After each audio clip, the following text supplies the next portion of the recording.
हरे कृष्णा। तो हम लोग आज कृष्ण साधक नामक पुस्तक जो है हमारी तीसरे लेवल की पुस्तक, उसके चैप्टर 1 से शुरुआत कर रहे हैं। इसमें चैतन्य महाप्रभु के बारे में आज चर्चा की जाएगी और गहरे तरीके से, और क्या बताया जाएगा कैसे चैतन्य महाप्रभु भगवान श्री कृष्ण साक्षात हैं। तो मैं पढ़ रहा हूँ पेज नंबर 1 से। महावदन्याय अवतार भगवान चैतन्य कृष्ण साधक भक्तों के लिए गृह कार्य पुस्तक आत्म साक्षात्कार का विज्ञान। ये आत्म साक्षात्कार का विज्ञान बहुत सुंदर पुस्तक है और ये श्रील प्रभुपाद के द्वारा लिखी गई है और इसको आपको घर में जाके पढ़ना है। तो क्या करना है ज़रा इसको आप हम लोग पर पढ़ेंगे। हम कृष्ण साधक स्तर के लिए आत्म साक्षात्कार का विज्ञान पुस्तक पढ़ने की सलाह देते हैं। इस पुस्तक के लिए कुछ विषय आत्म साक्षात्कार का विज्ञान पुस्तक से लिए गए हैं। अगर आप ये पुस्तक पढ़ते हैं तो आपको चर्चा के विषय और अच्छे से समझ में आएंगे। इस पुस्तक को पढ़ने के लिए आप कृष्ण साधक पुस्तक के पीछे दिए गए प्रश्नों की मदद ले सकते हैं। यानी कि जो पुस्तक के इस हैंडआउट के पीछे जो लास्ट में प्रश्न हैं उनको आपको देख करके उस पुस्तक को पढ़ना है। संगदास गृह कार्य के सत्रों के दौरान कुछ प्रश्नों के माध्यम से गृह कार्य की चर्चा कर सकते हैं। जो भक्त लोग पढ़ के आएंगे उसमें प्रश्न किए जा सकते हैं। अगर इसमें ज़्यादा समय लगता हो तो संगदास भक्तों को ऐसा एक बिंदु बताने को कह सकते हैं जो पढ़ते समय अच्छा लगा हो। इस तरह से क्लास का समय बचाया जा सकता है। अर्थात आपको पुस्तक पढ़ के आनी होगी और उसमें से कुछ अच्छा लगा होगा पॉइंट, तो उसकी चर्चा करनी है। आज का चर्चा का विषय है, यह विश्व में आध्यात्मिक वातावरण का निर्माण करता है। देखिए, आध्यात्मिक वातावरण क्या होता है और भौतिक वातावरण क्या होता है, उसके अंतर को समझ में आना चाहिए। आध्यात्मिक वातावरण में हर व्यक्ति कृष्णोन्मुख होता है, अपने जीवन को, अपनी चेतना का केंद्र कृष्ण को बनाता है। और भौतिक वातावरण में हर व्यक्ति का उद्देश्य होता है, केंद्र होता है इंद्र तृप्ति। नाते विदुः स्वार्थ गतिम ही विष्णु। ये प्राय जगत के लोग नहीं जानते हैं कि उनका स्वार्थ जो है वो भगवान विष्णु है। और हमेशा वो लोग नूनम प्रमत्तः कुरुते विकर्मा यदिंद्रिया प्रीतम आपनोति। तो भौतिक जगत में, भौतिक वातावरण में लोग पागल हैं क्योंकि वो लोग इंद्रिय तृप्ति को ही अपने जीवन का लक्ष्य माने बैठे हैं और उसी के अनुसार कार्य कर रहे हैं। तो ये जो जीवन का उद्देश्य है इंद्रिय तृप्ति, वो परिवर्तित हो जाता है भगवत चर्चा के द्वारा। और इसीलिए यहाँ बताया जा रहा है कि आध्यात्मिक चर्चाओं के द्वारा आध्यात्मिक वातावरण का निर्माण होता है जिसमें लोग कृष्णोन्मुख होते हैं, कृष्ण की सेवा की ओर उन्मुख होते हैं। जब भी दिव्य लोक की कथाओं की चर्चा चलती है, श्रोतागण भले ही क्षण भर के लिए ही क्यों ना हो, समस्त भौतिक तृष्णाएं भूल जाते हैं। भौतिक तृष्णाएं होती हैं शोक, मोह और भय। भूतकाल में कुछ हमको नहीं मिला उसके लिए हम शोक करते हैं, या हमसे कुछ छूट गया तो उसके लिए शोक करते हैं। वर्तमान में अपने आप को शरीर मानते हैं, इस कारण से मोह होता है। शरीर से संबंधित वस्तुओं को, व्यक्तियों को अपना मानते हैं, मोह होता है। और फ्यूचर में भय होता है। भय जो है भविष्य में होता है कि आज क्या होगा क्या नहीं होगा, इस प्रकार से। तो ये सारी तृष्णाएं, इच्छाएं समाप्त हो जाती हैं भगवत चर्चा में संलग्न होने में। उसका प्रमाण है, यस्याम वै श्रूयमाणायाम कृष्णे परम पुरुषे भक्तिर उत्पद्यते पुंसाम शोक मोह भयापह। जो व्यक्ति श्रीमद् भागवतम को सुनता है उसके हृदय में भगवान कृष्ण के प्रति भक्ति उत्पन्न होती है और वो उसके हृदय से शोक, मोह और भय अपह चले जाते हैं। यही नहीं, आगे से वे एक दूसरे से न तो वैर करते हैं और न किसी कुंठा से या भय से ग्रसित होते हैं। ये भी बहुत इंपॉर्टेंट पॉइंट है कि जगत में वैर करने का केवल यही कारण है कि कोई व्यक्ति मेरी इंद्रिय तृप्ति में जब बाधा देता है और मैं अपने जीवन का लक्ष्य इंद्रिय तृप्ति को मानता हूँ, तो फिर मुझे भय होगा किसी से। जैसे कोई व्यक्ति धन इकट्ठा करता है तो कोई चोर हैं, वो उसको चोरी करना चाहते हैं, तो क्योंकि वो धन से व्यक्ति आसक्त है और वो धन उसकी इंद्रिय तृप्ति में सहायता करता है, तो उसकी इंद्रिय तृप्ति बाधित होती है अगर कोई व्यक्ति उसके धन को चुरा लेता है, तो इस कारण से उसको भय होता है। लेकिन आध्यात्मिक जगत में या आध्यात्मिक चेतना से व्यक्ति जो युक्त होते हैं वो इंद्रिय तृप्ति में विश्वास नहीं रखते, अपितु वो भगवान कृष्ण की इंद्रियों को संतुष्ट करने में विश्वास रखते हैं और इस कारण से एक दूसरे से वैर नहीं करते, ईर्ष्या नहीं करते। वैकुंठ का अर्थ है कुंठा से रहित और भौतिक जगत का अर्थ है कुंठा से पूर्ण। तो इसका अनुभव तो हर व्यक्ति को जगत में है ही कि किस प्रकार से इस जगत में कुंठा ही कुंठा है। जैसा कि प्रहलाद महाराज ने कहा है, सदा समुद्विग्न ध्याम असद गृहात। शब्द पे ध्यान दीजिएगा, सदा मतलब हमेशा, समुद्विग्न सम्यक उद्विग्न, उद्विग्न मतलब परेशान, और धिया का मतलब होता है, यहाँ पे शब्द जो है ये धिया, देखेंगे आप लोग, ये शब्द आ रहा है, सदा समुद्विग्न धियाम असद गृहात। तो जो धिया शब्द है, धिया का अर्थ होता है मन, हमारा बुद्धि। और क्यों व्यक्ति यहाँ पे हमेशा कुंठा से ग्रसित है, उद्विग्न रहता है? क्योंकि धिया असद गृहात, जो उसकी बुद्धि है उसने असद को ग्रहण किया हुआ है। असद मतलब ये शरीर, असद मतलब वो वस्तु जो हमेशा नहीं रहेगी, भौतिक पदार्थ, और उसमें उसने अपनी आत्मबुद्धि की है। आत्मबुद्धि का अर्थ है उसमें सबसे अधिक प्रेमास्पद मान लिया है उसको, अपने शरीर से ही प्रेम करना और शरीर से संबंधित लोगों से प्रेम करना, तो ये आत्मबुद्धि कहलाती है। और इस कारण से जीवात्मा को दुख होता है। जैसे यहाँ पे बताया गया है, जिन जीवात्माओं ने इस जगत को अपना आवास बनाया है वे सदैव कुंठा से भरे रहते हैं। इस संबंध में मैं उदाहरण दे रहा था कि मान लीजिए हम बस में जा रहे हैं और हमें बैठने को नहीं मिलता है, ये बस में बहुत भीड़ है, तो जिस जगह पे हम जा रहे हैं अगर वो जगह बहुत अच्छी है तो उस बस में बैठने रहने के बावजूद भी हम उतने परेशान नहीं होंगे, क्योंकि हम जानते हैं कि हमारा ये स्थान हमेशा के लिए नहीं है, आगे जाकर के हमें एक सुंदर स्थान की प्राप्ति होगी। ये तो मेरी एक यात्रा मात्र है। उसी प्रकार से ये शरीर और ये जीवन केवल एक यात्रा मात्र है, और ये इस यात्रा की समाप्ति वैकुंठ में होती है, गोलोक वृंदावन में होगी। तो जो व्यक्ति इस यात्रा को ही अपना घर मान के बैठा है वो निश्चित रूप से कुंठा से भरा रहेगा। लेकिन भगवान के भक्त इस जगत में होते हुए भी अपने चित्त को कृष्ण में और कृष्ण के चरणों की प्राप्ति में लगाते हैं, इसलिए इस जगत की परेशानियों से वो उद्विग्न नहीं होते। जब भक्तों के द्वारा भगवान की पवित्र कथाएं कही जाती हैं तो कोई भी स्थान वैकुंठ बन जाता है। यह श्रवणम कीर्तनम विष्णु की विधि है, जिसमें भगवान विष्णु के विषय में कीर्तन एवं श्रवण किया जाता है। भगवान स्वयं इसकी पुष्टि करते हैं। नाहम तिष्ठामि वैकुंठ योगी नाम हृदयेषु वा तत्र तिष्ठामि नारद यत्र गायन्ति मद भक्ता। हे नारद, न तो मैं अपने निवास वैकुंठ में रहता हूँ, न योगियों के हृदय में रहता हूँ। मैं तो उस स्थान में वास करता हूँ जहाँ मेरे भक्त मेरे पवित्र नाम का कीर्तन करते हैं और मेरी रूप लीलाओं तथा गुणों की चर्चा चलाते हैं। तो हम ये समझ सकते हैं कि भगवान कृष्ण की नाम रूप गुण लीला का संग में आना भक्तों के संग के माध्यम से साक्षात भगवान का संग है। और जब कोई व्यक्ति भगवान का संग प्राप्त करता है साक्षात, तो फिर वो दुखों से निवृत्त हो जाता है। हम देखते भी हैं, जैसे हमारे मंदिर में जब संकीर्तन होता है 24 घंटे ही होता है, तो बाहर से कितने लोग आते हैं, वो बड़े परेशान से होते, थके होते हैं, फिर भी वो मंदिर में आकर के कीर्तन में नृत्य करते हैं। तो ये दिखाता है कि किस प्रकार से मंदिर का वातावरण, अगर वहाँ पर श्रवण कीर्तन चलता रहे भगवान का बढ़िया से, तो वो वैकुंठ का ही वैकुंठ का अनुभव कराता है व्यक्ति को। अन्यथा चाहे व्यक्ति धनी हो चाहे गरीब हो, हर व्यक्ति दुखी रहता है। एक और इसमें इंपॉर्टेंट बात है कि भगवान को क्यों आकर्षित करती है, क्योंकि श्रवणम कीर्तनम विष्णु भगवान की स्वरूप शक्ति के अंतर्गत किया जाता है। भले ही ऐसा लगता है कि व्यक्ति अपनी इंद्रियों का प्रयोग कर रहा है, भौतिक इंद्रियों का प्रयोग कर रहा है, लेकिन हम उसके प्रभाव के कारण जान सकते हैं कि जो कथा है, जो कीर्तन है, वो एक अलग प्रभाव डालती है श्रोता और वक्ता के ऊपर, और वो प्रभाव है आनंद की और सुख की अनुभूति, अज्ञान का नाश।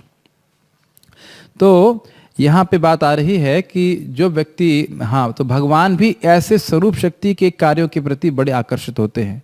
भगवान को भौतिक शक्ति का कोई भी कार्य बिल्कुल भी आकर्षित नहीं करता है, लेकिन क्योंकि ये श्रवणम कीर्तनम विष्णु, भगवान विष्णु का गुणगान भक्तों के द्वारा, जो कि पैसे के लिए नहीं अपितु भगवान को प्रसन्न करने के लिए, भगवान को सुख देने के लिए इस प्रकार के क्रिया में लगते हैं, तो फिर भगवान ऐसे भक्तों के प्रति आकृष्ट होते हैं। भगवान कहते भी हैं भगवद गीता में, कथयन्तश्च माम नित्य तुष्यन्ति च रमन्ति च, जो शुद्ध भक्त हैं वो लगातार भगवान के श्रवण कीर्तन में, चर्चा में लगे रहते हैं और इसके द्वारा बहुत सुख का अनुभव करते हैं और इसी में वो रमण करते हैं। ओके।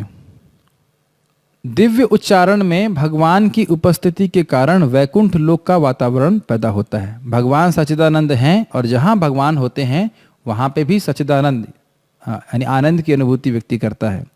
यह वातावरण भय तथा कुंठा से मुक्त होता है। इसका अनुभव हमने किया था वृंदावन में। अभी 1 महीने से एक भागवत कथा चल रही थी हमारे मंदिर में, भक्त कर रहे थे। तो बलराम हॉल में कितने ही भक्त बैठे हुए थे, 300 कम से कम बैठे होंगे भक्त। गर्मी भी होती थी लेकिन बड़ी प्रेम से वो भगवान के बारे में सुन रहे थे 3-4 घंटा। आप सोचिए अगर इतने सारे लोग गर्मी में एक हॉल में बैठे हों और कुछ ना हो रहा हो, कथा नहीं हो रही हो, तो निश्चित रूप से कोई ना कोई लोग आपस में झगड़ा करने लग जाएंगे। लेकिन बड़े आनंद के संग सारे भक्त लोग बैठ करके हरि कथा सुन रहे थे। तो ये दिखाता है कि किस प्रकार से भक्त भौतिक सीमाओं के, भौतिक बंधनों के ऊपर उठ जाता है हरि कथा के द्वारा। अभी तो एक माता जी मुझे कह रही थी कि उनके रीढ़ की हड्डी में बहुत दर्द है, फिर भी कथा का इतना आस्वादन कर रही थी कि उस कथा को छोड़ नहीं पा रही थी। तो पूरा महीना इस प्रकार से वृद्ध माताओं ने, भक्तों ने कथा सुनी। वृद्ध माताओं ने भी और कथा सुनी, ऐसा नहीं था केवल वृद्ध लोग सुन रहे थे। तो इसमें एक जीव दूसरे जीव से डरता नहीं। भगवान के, ये पहले बात समझ में आना चाहिए, एक जीव को दूसरे जीव से डर तभी लगेगा जब भोग की प्रवृत्ति हो। जब मुझे लगेगा कि दूसरा जीव मुझे कोई कष्ट दे सकता है तभी मुझे उससे डर लगेगा। लेकिन हरि कथा में ऐसा कुछ भी नहीं है, कोई भी इंद्रिय तृप्ति की बात नहीं है, केवल कृष्ण को प्रसन्न करने की भावना है।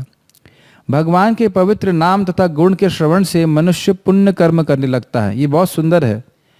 देखिए, हरे कृष्ण मंत्र बोलने मात्र से सारे तीर्थों का लाभ मिल जाता है, स्नान करने का, सारे पवित्र तीर्थों में स्नान करने का, सारे वेद अध्ययन करने का और सारी और तपस्या करने का लाभ मिल जाता है केवल एक नाम उच्चारण करने से। और जैसे जैसे व्यक्ति पवित्र होता जाता है, पुण्यात्मा होने लगता है, उसका भगवान पे विश्वास, श्रद्धा बढ़ जाती है। प्रमाण प्रभुपाद दे रहे हैं यहाँ पे, शृण्वताम स्वकथा कृष्णा पुण्य श्रवण कीर्तन, भागवतम 1:2-17। इस प्रकार उसकी भौतिक तृष्णाएं तुरंत समाप्त हो जाती हैं। भौतिक तृष्णाओं का आधार ही है अपवित्रता, अविद्या, पाप हृदय में। तो भगवान की कथा सुनने से ये सब नष्ट होता है। कृष्ण भावनामृत संघ द्वारा चलाया गया यह संकीर्तन आंदोलन वैकुंठ सृष्टि करने के लिए है, जहां कोई कुंठा नहीं है। इसकी विधि है श्रवणम कीर्तनम विष्णु। एक अद्भुत बात यह है कि लोग बहुत बहुत प्रयास करते हैं, पंचवर्षीय योजना बनाते हैं, बहुत सारे प्रयास करते हैं कि लोग किसी तरह से सुखी हो जाएं, लेकिन सुखी होने का उनको तरीका पता नहीं है। जब तक हम लोग कृष्ण से विमुख होंगे या विमुख होने का प्रयास करते रहेंगे, तब तक सुख प्राप्ति का कोई संभावना नहीं है। और वैकुंठ के वातावरण में कृष्ण की इंद्रियों को संतुष्ट करने की भावना होती है, और इसी कारण से भौतिक प्रकृति भी ऐसे भक्तों को दुख नहीं देती है, कष्ट नहीं देती है। तो इसकी विधि है श्रवणम कीर्तनम विष्णु के द्वारा सारे संसार में प्रचार। इसी कारण से आप सब लोगों को ये भक्ति वृक्ष को बहुत अच्छे से सीखना चाहिए। केवल सुनना नहीं चाहिए, मात्र सीख करके दूसरों को बताना चाहिए, क्योंकि जब कोई भी जीव कृष्णोन्मुख होगा तभी उसके दुखों का अंत होगा, अन्यथा कोई संभावना नहीं है। इसकी विधि है, हाँ पढ़ लिया हमने, भौतिक जगत में प्रत्येक व्यक्ति अपने संगी से द्वेष करता है। ये अद्भुत बात है। एक शब्द एक जगह लिखा था कि हर व्यक्ति सफल होना चाहता है, लेकिन आश्चर्य की बात यह है कि हम सफल व्यक्तियों को पसंद नहीं करते। तो आप समझ रहे हैं कि कहीं भी कोई व्यक्ति सफल होता है तो कुछ ना कुछ लोग द्वेष करने के लिए आ जाते हैं। जब तक मानव समाज में हरे कृष्ण मंत्र, महामंत्र हरे कृष्ण कृष्ण कृष्ण हरे हरे, हरे राम राम राम हरे हरे का संकीर्तन नहीं होता, तब तक उसमें पाश्विक विद्वेष बना रहता है। पाश्विक मतलब जैसे पशुओं में द्वेष रहता है, एक दूसरे को खा जाते हैं अपनी इंद्रिय तृप्ति के लिए, उसी प्रकार से इंसान भी एक दूसरे को खाने की प्रवृत्ति से ग्रसित रहेगा अगर वो भगवान की भक्ति नहीं करता है और मुख्य रूप से हरे कृष्ण मंत्र का जप नहीं करता है।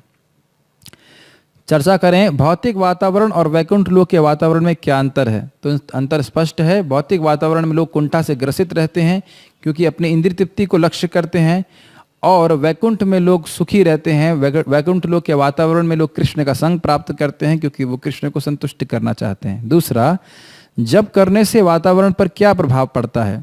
आसपास जितने भी लोग हैं वो सब सुखी होते हैं और वो भगवान की ओर उन्मुख होते हैं और वैकुंठ के अनुभव वातावरण का वो अनुभव कर पाते हैं। ठीक है। पाठ 1, चर्चा का विषय महावदन्याय अवतार भगवान चैतन्य।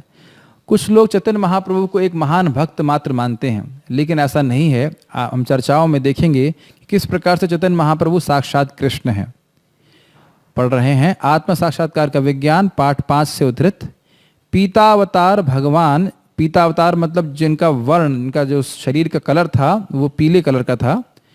श्री चैतन्य महाप्रभु श्रीधाम मायापुर नवद्वीप पश्चिमी बंगाल में लगभग 500 वर्ष पूर्व प्रकट हुए थे। देश की यह प्रथा है कि जब शिशु का जन्म होता है तो ज्योतिषी को निमंत्रित किया जाता है। जब भगवान श्री कृष्ण 5000 वर्ष पूर्व प्रकट हुए तो उनके पिता द्वारा गर्ग मुनि को बुलाया गया था। गर्गाचार्य ने कहा, यह शिशु पूर्व में 3 वर्ण शुक्ल, रक्त और पीत में प्रकट हुआ था और अब इसका कृष्ण वर्ण हुआ है। शास्त्रों में श्री कृष्ण का वर्ण मेघ के समान काला कहा गया है। भगवान श्री चैतन्य को श्री कृष्ण समझा जाता है जो पीत वर्ण में प्रकट हुए हैं। थोड़ा समझ में आना चाहिए, जब भगवान कृष्ण, यानी कृष्ण नाम नहीं था, छोटे बच्चे के रूप में नंद महाराज के पास थे, तो गर्गाचार्य जी आते हैं, वसुदेव जी के द्वारा वो भेजे जाते हैं ताकि जानकारी प्राप्त हो कि कृष्ण कैसे हैं या उनका जो बच्चा है शिशु कैसा है। तो नंद महाराज जी गर्गाचार्य जी को कहते हैं कि बड़ा भाग्य है हमारा कि आप आए हो, तो कृपया हमारे बच्चों का नामकरण संस्कार कर दें। तो गर्गाचार्य जी नामकरण संस्कार करते हैं, करते हुए कहते हैं, इदानीम कृष्णताम गतः, पीत शुक्ल तथा रक्ता इदानीम कृष्णताम गतः, कि ये जो बच्चा है हर युग में प्रकट होता है। तो सतयुग में भगवान हंसावतार के रूप में आए थे, शुक्ल यानी सफेद रूप में। त्रेता युग में भगवान यज्ञ मूर्ति के रूप में आए थे, यानी कि रक्त यानी लाल कलर के आए थे। और भगवान कृष्ण जो है वो श्यामल रूप में आए हैं, द्वापर युग में आते हैं। और पीत वर्ण के रूप में चैतन्य महाप्रभु आए हैं कलयुग में। ध्यान देना चाहिए, अवतार नहीं कहे आमी अवतार। अवतार कभी नहीं कहता कि मैं अवतार हूँ, लेकिन जो मुनिजन हैं वो उनके स्वरूप लक्षण और तटस्थ लक्षणों के द्वारा उनको समझ पाते हैं कि वो कौन अवतार है और कौन नहीं है। जैसे अभी हम लोग यहाँ के भगवान के श्रीमान चैतन्य महाप्रभु के स्वरूप और तटस्थ लक्षणों के बारे में चर्चा करेंगे। जैसे इनका एक स्वरूप है वो पीले वर्ण के थे, तो उसकी चर्चा करेंगे, और उन्होंने आके क्या कार्य किया उसके बारे में चर्चा करेंगे।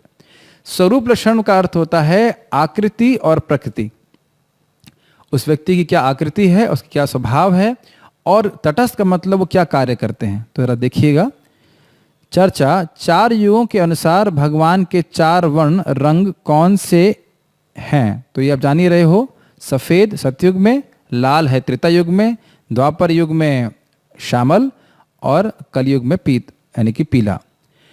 वैदिक शास्त्रों में इसके कई प्रमाण हैं कि श्री चैतन्य महाप्रभु भगवान श्री कृष्ण के अवतार हैं, और इसे विद्वानों एवं भक्तों के द्वारा प्रमाणित किया गया है, और इसके जो श्लोक हैं उनका उद्धरण किया जाएगा। ये इंपॉर्टेंट बात है कि चैतन्य महाप्रभु को साक्षात कृष्ण मानने का हमारा शास्त्रीय आधार है। ऐसा नहीं है कि गौड़ीय वैष्णव लोगों को चैतन्य महाप्रभु अच्छे लगते हैं और उन लोगों को हरे कृष्णा कीर्तन अच्छा लगता है, इसलिए भावुकता में चैतन्य महाप्रभु को कृष्ण के रूप में मान लिया है। यह हम किसी को भी कृष्ण मान सकते हैं, ऐसा नहीं है। भागवतम में आता है कि इस वर्तमान समय कलयुग में श्री कृष्ण अर्थात भगवान के अवतार सदा ही श्री कृष्ण का वर्णन करने में संलग्न रहेंगे। तो ये भगवान का तटस्थ लक्षण है। चैतन्य महाप्रभु हमेशा हरे कृष्ण मंत्र बोलते थे अथवा कृष्ण कथा करते थे, कृष्ण का गुणगान करते थे। अपितु चैतन्य महाप्रभु ने बोला भी है कि यदि तुम्हारी मुझ में थोड़ी सी भी प्रीति है तो कृष्ण का नाम उच्चारण करने के अलावा और कृष्ण की कथा के अलावा तुम कुछ नहीं बोलना। वे श्री कृष्ण हैं, परंतु कृष्ण भक्त के रूप में वे स्वयं अपना वर्णन करते हैं, और इस युग में उनके शरीर का रंग कृष्ण काला नहीं होगा। इसका श्लोक आगे कोट किया जाएगा। ये एक इम्पॉर्टेंट पॉइंट है कि जब भगवान कृष्ण ने भगवद गीता को उपदेश दिया कि सारे धर्मों को छोड़कर मेरी शरण में आओ, मेरी भक्ति करो, तो बाद में जाकर उन्होंने सोचा कि मेरी भक्ति तो लोग करना शुरू किए नहीं, तो इसलिए स्वयं भक्त के रूप में आकर के स्वयं सिखा रहे हैं कैसे भगवान कृष्ण की भक्ति करनी है। वो कृष्ण ही हैं।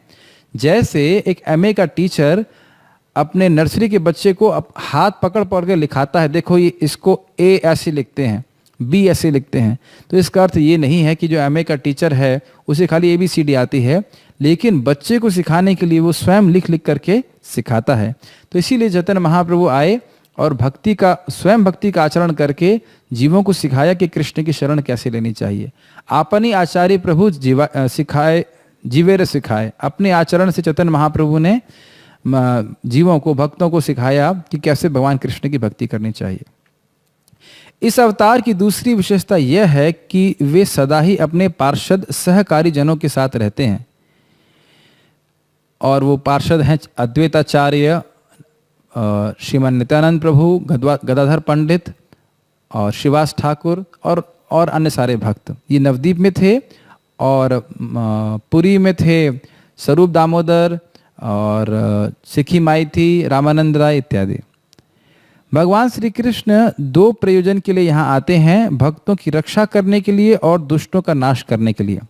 इस युग में भगवान श्री चैतन्य महाप्रभु का मिशन भी यही है, भक्तों की रक्षा करना और अभक्तों को नष्ट करना। परंतु इस युग में भगवान का अस्त्र भिन्न है। वह चक्र, गदा अथवा कोई घातक अस्त्र नहीं है, उनका अस्त्र है संकीर्तन अभियान। भगवान श्री चैतन्य महाप्रभु ने संकीर्तन अभियान का आरंभ लोगों की आसुरी प्रवृत्ति का वध करने के लिए किया। बहुत बार लोग प्रश्न करते हैं कि इस कलयुग में भगवान प्रत्यक्ष रूप से अवतार क्यों नहीं लेते हैं और असुरों का वध क्यों नहीं कर देते हैं। तो जरा ध्यान दीजिएगा कि भगवान ने ऐसा क्यों नहीं किया है अभी तक। जिस तरह से हम सोचते हैं, कर अवतार तो हुआ, लेकिन जिस तरह से हम सोचते हैं उस तरह से क्यों नहीं किया, जरा विचार कीजिएगा। सतयुग में जो असुर लोग थे वो दूसरे ग्रहों में रहते थे, जैसे कि हिरण्यकशिपु, तो भगवान अवतरित होकर के हिरण्याक्ष और हिरण्यकशिपु का वध कर दिए।